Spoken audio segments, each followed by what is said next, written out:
It's so good to have such a big crowd, for which we are very thankful and very pleased, to be honest. It is now my pleasure to introduce the last event of this series that we're having, the panel discussion. It might be a bit crowdy, but we'll be managing that, of course, as well as we always do. Michelle and Marie-Therese, of course, have been introduced, and it is now my pleasure to introduce my old friend Gerd Zillner here.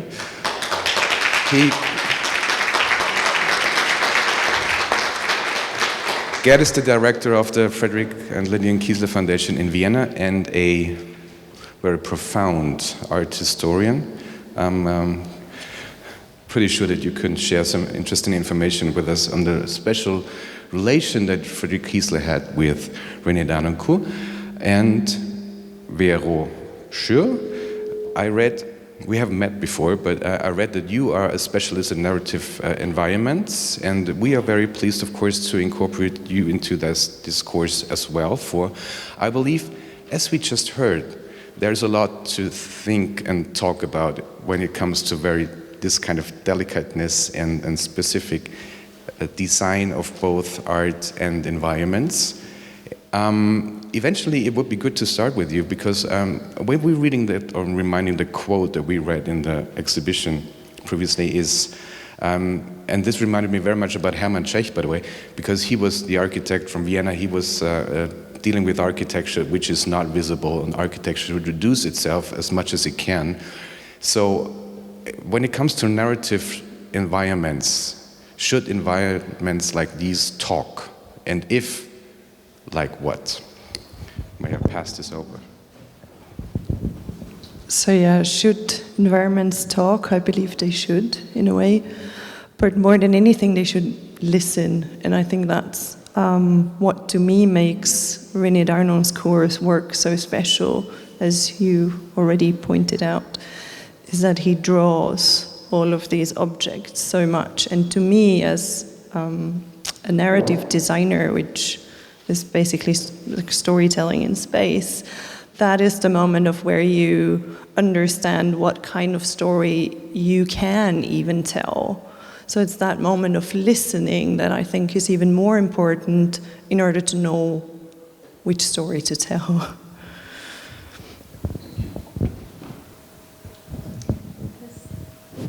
That's the weaker one, is it?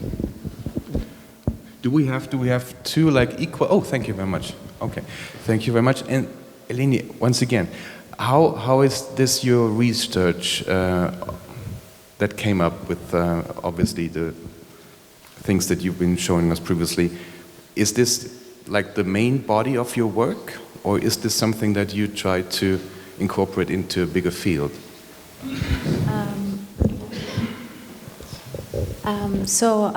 I'm working mostly, broadly said, on the connections of scenography with architecture, and in my research I'm mostly focusing on public space and on city making, like how this could work in urban space. However, I was of course, I incorporate all these topics in my research, like to what I mentioned before, the tools and the methods and the approach, the scenographic approach. I believe is a different one and can be practiced in many occasions. This semester I was also teaching a seminar on scenographic practices, and that's how we worked with the students on these topics, and that's how it was combined. So no, this is not one-to-one my topic, but I also come from stage design, and I'm very interested in the approach of any kind of design for all senses. Thank you. My dear Gerd, don't look so sad. Don't. We are, as we heard Frederick Kiesler's name a couple of times, and there obviously has been a very special relation between these two men. starting from when and where? First of all, thank you very much that I could participate in this inspiring panel discussion. It's hard to tell when they first met, but they definitely did, and I think they, besides the background coming both from the Austrian-Hungarian Empire and sharing the mother language, they shared this interest in designing spaces, exhibition spaces, coming from different ends, from the curatorial part, but also from the architectural part. Although it's hard to label Kiesler as an architect, as he was this perfect example of someone working cross, inter, trans, whatever we would call it today, disciplinary. So I think they must have been a very funny couple in brackets. The gentle giant, as René Harnoncourt was very tall, and the pint-sized scrapper, as Kiesler was very, very short. But besides that, I think it's they must have met on the occasion of René Harnoncourt's first show that he curated for the Museum of Modern Art, but not being a member of the staff. He was, I think, as I remember and I learned in the book, he was hired to do the show. And I think they also shared this interest in Crackett's primitive art. So seeing those similarities of primitive art and modern contemporary art, I think they had a lot to share and a lot to talk, and I think the inspiration, as always, went in both directions. Can I just add something to that? So it took me 6 years to research and write the book, so it wasn't overnight. And the focus was really MoMA, very MoMA-centric, but there was one question that I was never able to resolve, and it was, what was exactly the relationship with Kiesler? It was killing me, because I knew that, they were, 3 blocks away from each other, they both shared similar interests, they may have been in Vienna at the same time, early, as younger men, and I could never find anything. And when Gerd and I were introduced, we were writing, and he said, so tell me what you know about the relationship between the two of them. I'm like, that's the one question I never could answer. So I rely on you to figure it out and publish it out. So indeed, like this. No, because I was at Gerd at the Kiesler Stiftung, and we could read some letters, that were from Kiesler yes. to René Harnoncourt, yeah. That is definitely true, but as Michelle and we shared the background as being archivists, archives are always like a treasure chest. But the things that really are of interest are those things that you can't find in the archive. And the closer, in general, the closer people are, the fewer they write, the fewer they put notes, because they meet very often, and I think that's what they did.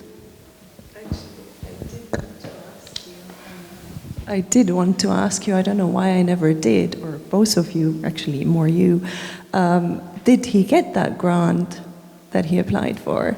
And was that research done? I think so. I think that's when I showed, so I showed the drawings that are from the grant, and then if you remember the photograph, like with I think the photograph had the fan in it with the lower vitrines without the tops, and so I think that's the direct result from it. So I think it would be hugely interesting to actually see the results of his grant and the research he's done on that. I think probably also for your work. It would be also very interesting to see. Can I make another plug? The Just for all of you who might be studying exhibition design, I do want you to be aware of a resource if you're interested in any MoMA exhibitions in particular. We have published out our exhibition history at moma.org/history, and there's a web page for every MoMA show. And if installation photographs were taken, they're all published out there. So you could also look at every installation photograph for our Arts of the South Seas, because that's the show that came from the research, just as a intro.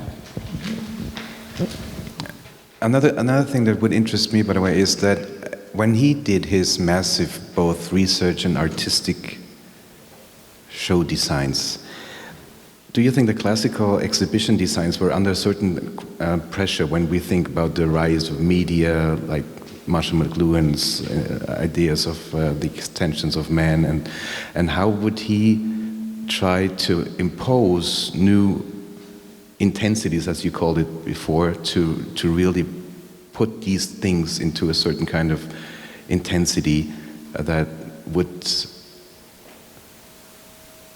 kind of really create a sober and a clean importance within the cultural discourse at the time, when come under the pressure of different new medias? This was a question to me. Yeah, yeah, because you were talking about this. Was not I'm sure. sorry. Yeah. Okay. I think that he was, when things came up, if I understood you right, I think he was using it, I think he was very curious, and as he also was working, with the radio, he had this radio show, I think it was in the 30s, so I think he was quite challenged, by new possibilities for lightening, for, I don't know, different, did you mean this by technical? And he used it, I think. But you're not convinced that he used it. I mean, it was in the 40s, 50s. I was wondering if this very special ideas that he was obviously trying to introduce into general exhibition design is a kind of reaction towards new ideas of media in general, or is it something that prolongs the classical ideals of exhibition design? No, I think he was using, as a tool possibilities from, maybe it was when it was radio or the light, everything just to support his narrative. He wanted. So I think this was the most important for him. It was for him less important to be very up to date with all the medias. I think for him it was more important really to strengthen the story and the atmospheric aspect, to highlight, not to bring the story and the different exposition elements, to their height. Yeah. Aesthetic qualities, as you mentioned before. Yeah, which is absolutely true.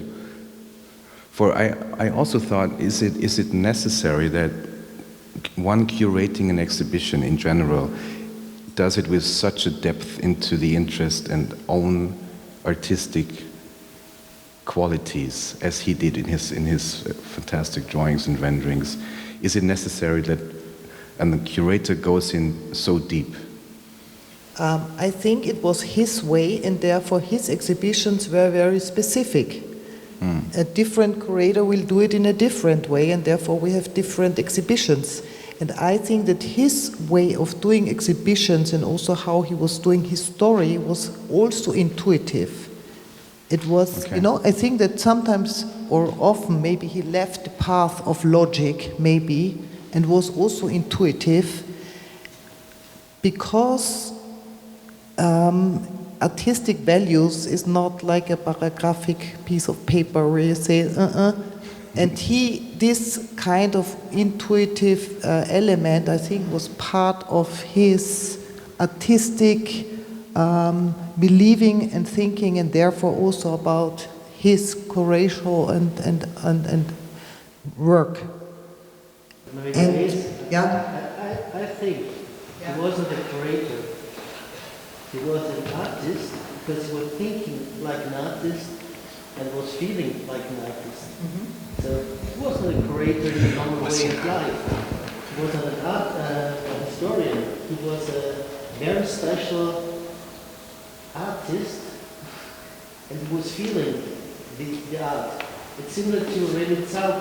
He did an exhibition about Giacometti, and he was, as an artist, knowing, feeling what Giacometti did, wanted.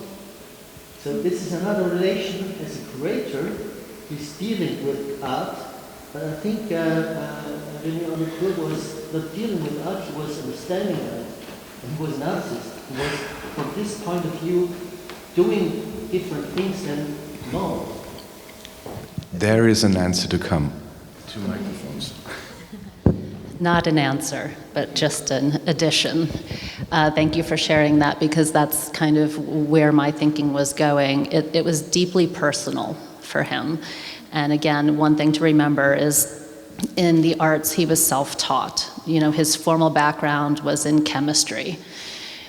He never had formal art history training. He did not come up in the museum world. He learned arts through his time actually in Mexico. That's how he began, really becoming embedded with the indigenous communities and understanding art directly from its makers. And then he also was creating sort of commercial art, if you will, to support himself financially. And so all of these things, he has a very personal take. That's my first point. My second point is when he does organize these exhibitions of indigenous art, and there were several, he always had specialists in ethnography that helped him a little bit with the concept and definitely with the exhibition catalog, but he was the curator of those shows. When he did shows, when there were shows of these monographic shows of modern art, the Jean Arp, Nadelman, Picasso, other people were the curators. He was just the installateur, if you will. He was the installation guy. And so it's interesting to, like, at that point, the roles kind of separate. So he comes and goes in between. Sometimes he's wearing both hats, sometimes he's not. And my final point, which I think adds to this discourse, is that for the Sculpture of Picasso show that was originated by the Pompidou and I don't know if it was National Gallery or the Tate, whatever, in London, and they showed the work chronologically, like sort of a typical art history. And when the show came to MoMA, its final stop, Harnoncourt completely rearranged it and had different rooms organized by different types of what he saw as affinities. So there would be works, Picasso's works from different time periods pulled together in a room to support one of Harnoncourt's arguments. But that was just the installation. He was not the curator. I'm just asking Arno, can't you be both?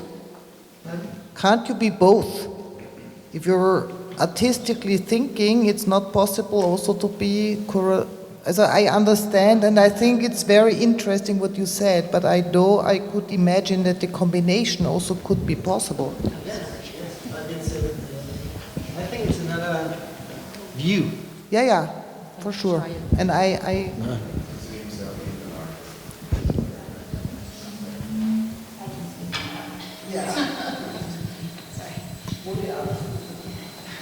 He was somewhat adamant about not considering himself an artist. And I thought that was super interesting. And then I did more research, and lo and behold, I don't remember the dates, but very early on, first of all, he had a solo show at a New York City gallery, a commercial gallery, so that sounds like an artist to me, right? And secondly, he had 8 works included in a group show, printmaking, a group show at the Cleveland Museum of Art, which is a major museum in the United States. So that sounds like an artist to me. But if you asked him, we have it in multiple instances where he says, no, I am not an artist. I think that's a really, really important point also to mention, because to me, that very thought of not thinking as a trained art historian, as a trained architect, as a trained exhibition designer, as a trained curator, as a trained whatever the definition you want to put there. He did not think in these boxes. He didn't think in these professions. And I think that is what enabled him to be able to transcend through these different categories. And that's what made him use what you referred to as his intuition. That what made him free in using all these different techniques in a way that he developed out of his own to really uncover these stories in the objects and really tell them. And for me, that is also one of the many points, as you know, that where he precedents what narrative design is many, many, many years later. That so the discipline of narrative design, if you so wish, was invented in Central St. Martin's in London some 20, 30 years ago, with the idea that there isn't one person who knows how to do the design of X, but that it's a combination of different expertise, of different views that actually enables you to really tell the story in a compelling kind of way. And I think that is the important thing. And I think he had this gentle giant way of pulling different people in and getting this kind of information out of people. And he probably incorporated more of it in his own personality because he was the way he was, I presume. But I think that in itself is what makes it so interesting, I think. He was called the museum's greatest diplomat. So I think that speaks to that, like hearing, inviting all voices in. I want to say something because I think it's so interesting about this curator or artist. I think that he had a big respect of art and artists, and being good in drawing, I think for him was not enough to be an artist, as we all know. And therefore I think he had a big respect of artists of his time that he valued to be real artists, But he had this thinking, and he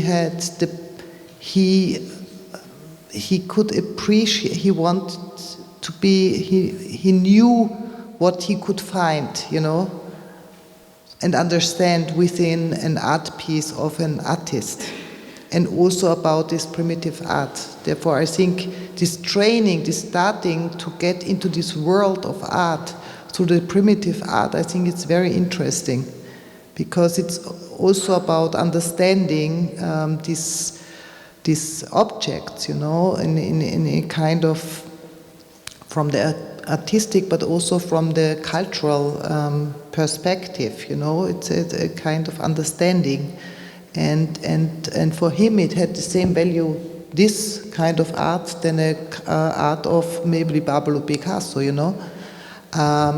if it had this kind of artistic atmosphere or value for him, So I think when he says he was not an artist, and he was not an artist, but he was artistically thinking. So. May I ask something? Sure.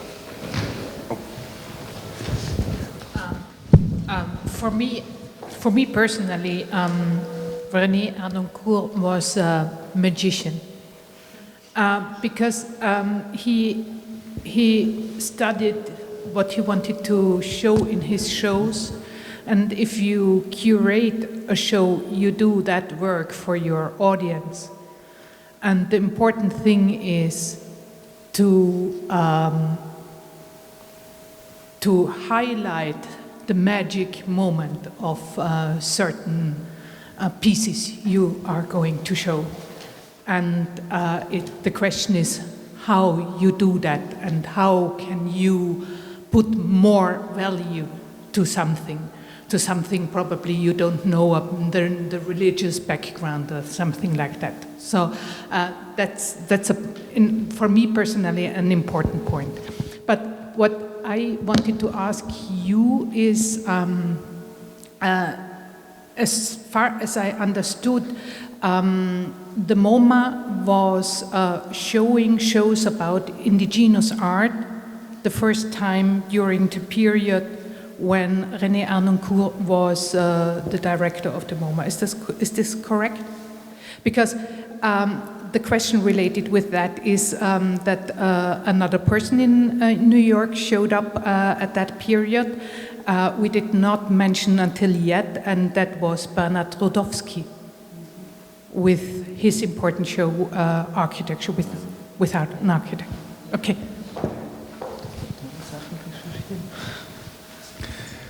We were talking about Rodowsky. You remember that? We never really found a trace of between him and Kiesler and this MoMA circle around him. But I'm so happy that you mentioned the magic in his being, and here is the specialist for magical in general. Magic architecture, Frederick Kiesler. They were on one hand obviously fulfilled with the same concerns or similar concerns, but they obviously thought about it differently in some occasions. I got the idea that you want to answer directly, or? Just quickly. MoMA did have a few exhibitions of indigenous arts before Harnoncourt, but it's really during Harnoncourt's time that it becomes sort of a programmatic, like every few years. And people definitely identify that era with Harnoncourt's interest. And yes, certainly Rodowsky's great show, but that was predated Harnoncourt, right? I think 30. Oh, it's the later show. Sorry. Okay. So I'm thinking. Yep. This is why I put the question, because there was So, the third Austrian person. Yeah. Well, so then certainly they were working together on it. Yeah. I don't know about their relationship, so that's something else we can dig into. So with the relationship of Bernard Rodowsky and Kiesler, it's easy to answer. They shared common friends.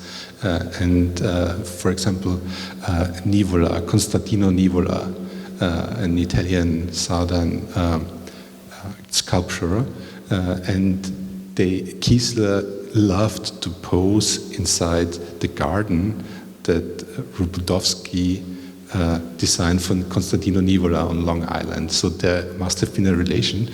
And I myself witnessed on the occasion of the Rodowsky show at the Architekturzentrum in Vienna, Berta Rodowsky was asked by my predecessor as director if she knew about the contact. And she hesitated that long before she answered no, that there must have been a relationship, I guess. So as so often, it's not the archive that talks, but the things that are not preserved.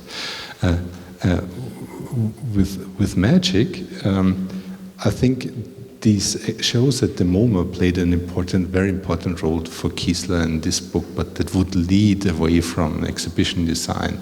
But it's definitely true that, for example, Kiesler visited those shows and really got in contact, and that leads also to another aspect of exhibitions. There we could, with all these exhibition views, the documents, we could not only retrace what was on show, but we also could somehow reconstruct an exhibition as a discursive event, as Teresa Greenberg an art historian labeled one approach to exhibitions, and who went there, who was on display, who wrote about it, for example, if a curator goes to a show, sees something, invites the artist, that could also be retraced or reconstructed from exhibitions. And in a way, it's not only the actual space or of the exhibition. An exhibition and museum space is always a social space, has a social notion.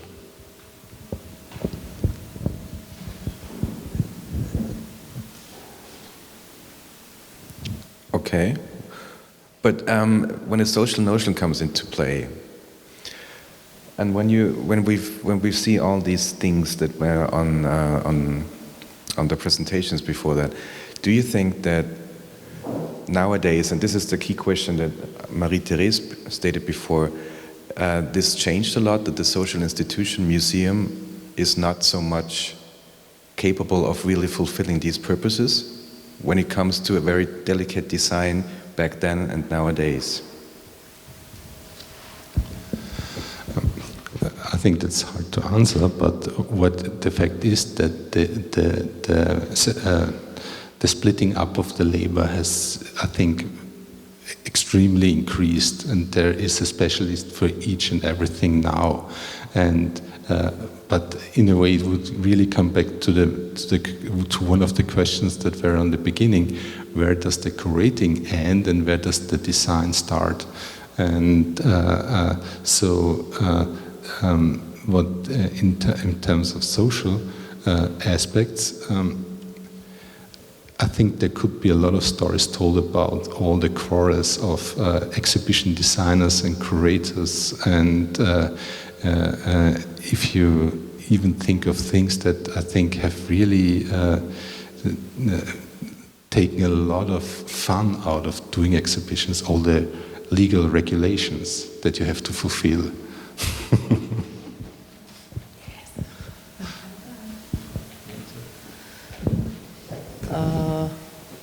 Regulations are always not funny. You're right. I just wanted to say it's interesting because we did exhibition design, and thank you for showing one of our pieces in one slide.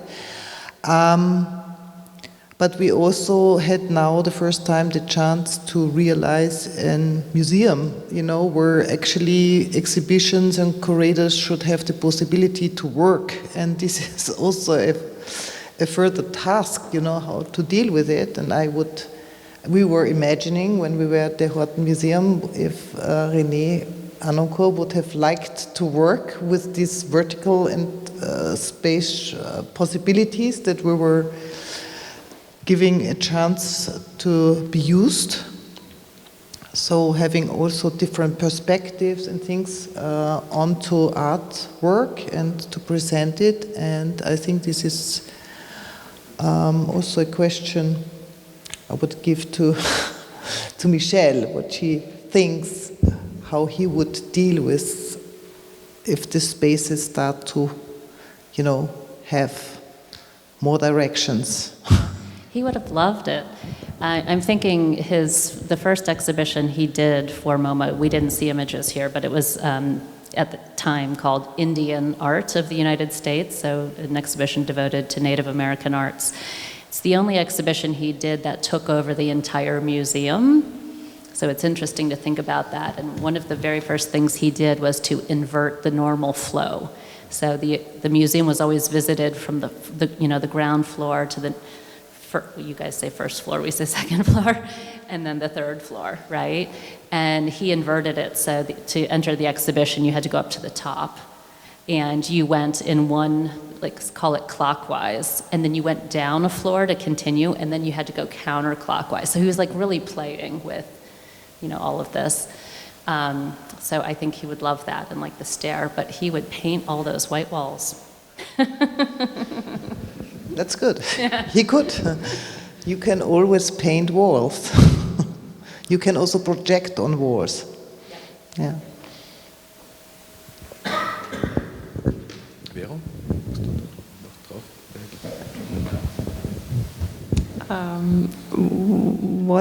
What exactly did you?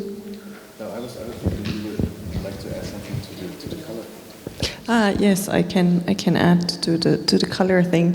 For me, I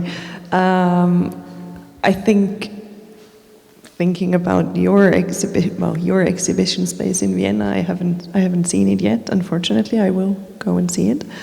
To me, color is always one of the many materials to work with. So it's as if you choose between wood or metal or whatever else material you're choosing a color or no color or this color or another color.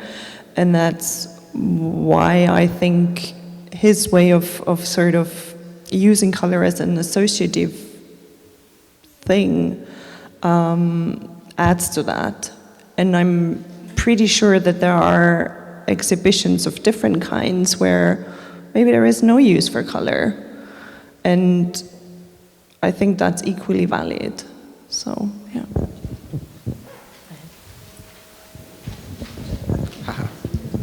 Hi. I just wanted to kind of make also another bridge that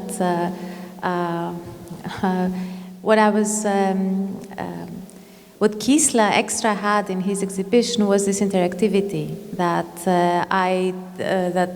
it wasn't maybe the time yet. That's why I on purpose presented the case studies that I presented, because it's kind of an evolution that happened until one could touch things at the exhibition and see it. The example, like Kiesler's Art of the Century Gallery, he not only intervened for the show, but also for the performativity of everything.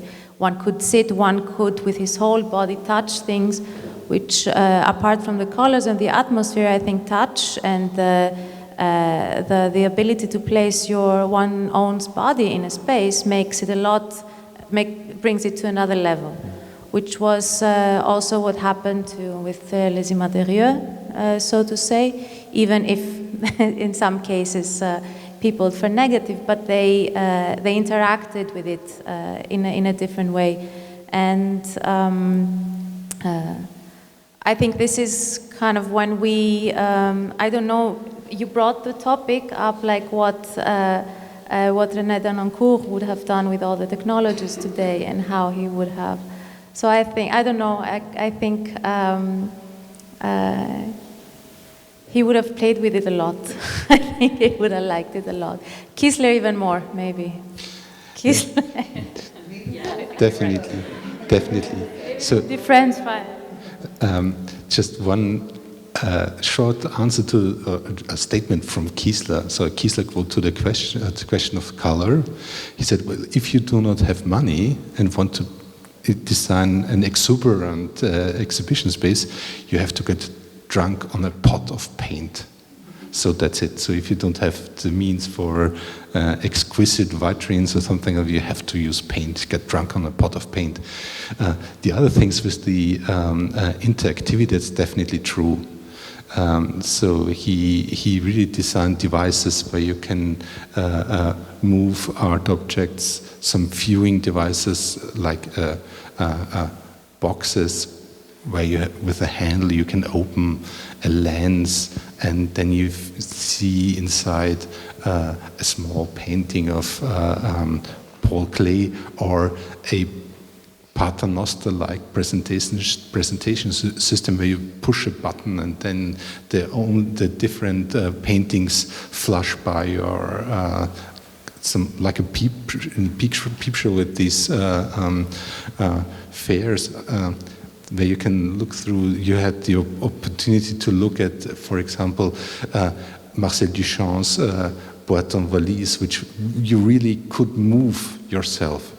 And the other thing is with light, and we have seen all those very staged lighting with the masks. Kiesler always thought of, when he was showing sculpture, if you place it on a pedestal, on a base, and in a certain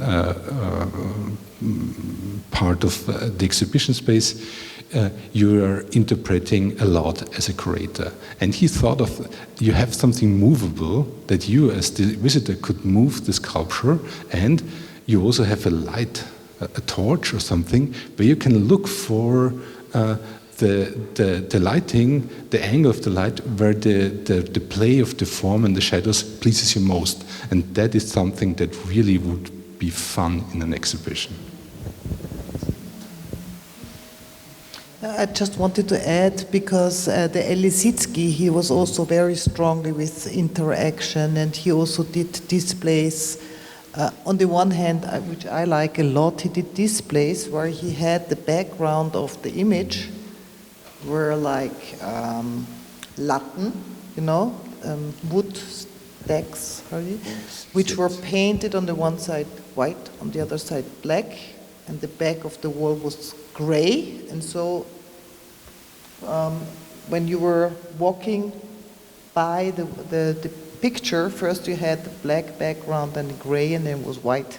So he was playing with this movement, but he also had this, you know, changing, you know, you also could move things to see a picture and then moving, giving, you know, to seeing different pictures and moving elements around. So I think it's interesting. I think maybe more architectonic approach, also being interested in making ambientes, you know, that have this kind of additional possibilities, you know, to this not stable, because I think René Harnoncourt, he always did stable elements that could be, that were maybe vague because they were on the borderline between two area parts and could be seen from different sides, but he was not so much playing around, you know, with this wall design or something, that it was moving. I think he was coming from a different side, you know. It was really this lightening of the object. It was really when the visitor goes out, he should remember the object, and I think that's wonderful. Actually. I'll just make an addendum. I totally agree with that. He was interested in the static object, trying to, in his point of view, find the best way to show it, and that's how he wants you to see it. He doesn't want you to, change. Also interesting, of course, not saying that's better. No, exactly. I'm just saying that Harnoncourt is very different. I can only think of one example where you have movement, and it just might be of interest to note that when he did this exhibition of Native American arts, one of the things he did was to invite current day tribal artists to come in and to create a sand painting on the floor in the galleries. And because a sand painting is actually, it's a ritual. Today we'd call it time-based art and durational. So they actually had it set up as like a performance to be viewed as the sand painting was being made. So that's the only time there's like movement, which is different than what you're saying, but I just wanted to add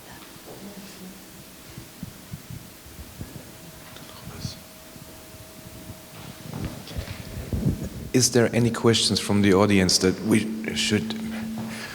would like to answer? Hello, thank you for the presentations. They were, I think, fantastic. Also, trained as an architect on how actually you think about spatial design in this kind of works. I would like to, maybe I'm dumb, but I think I see a lot of authorship also in his work, in the curating. It's not only, I think, this gentle gesture, it's a very authorial, rightly so, attitude towards curatorship, and in a way also the objects are always interpreted, right? So if one does an exhibition about art from the Pacific today, would probably have a different kind of discussion at MoMA in the US at the moment.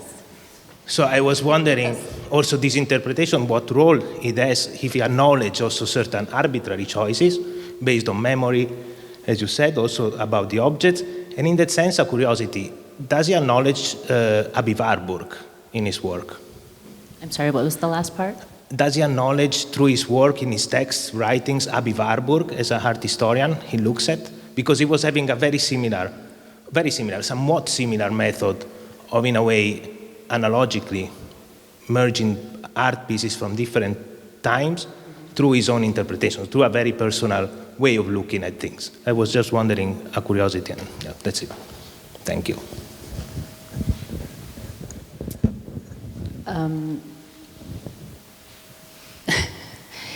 I'm trying to make sure I understand the question.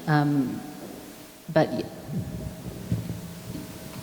I think he was approaching the various different types of art that he was bringing together for the shows in kind of a similar manner.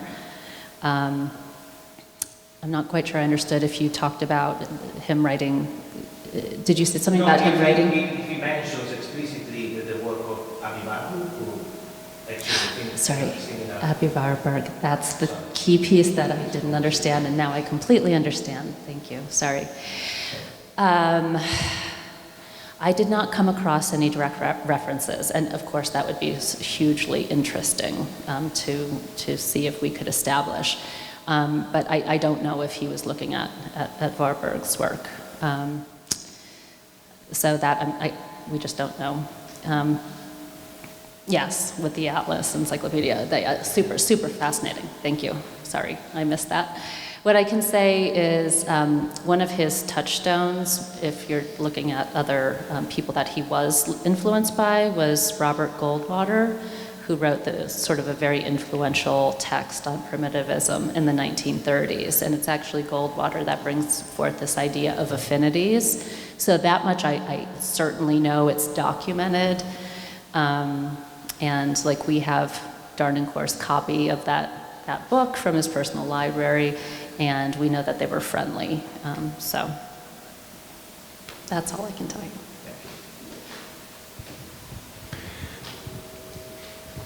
Another question. Now they're here. Ah, no. Okay, there's glasses down there to be filled with wine.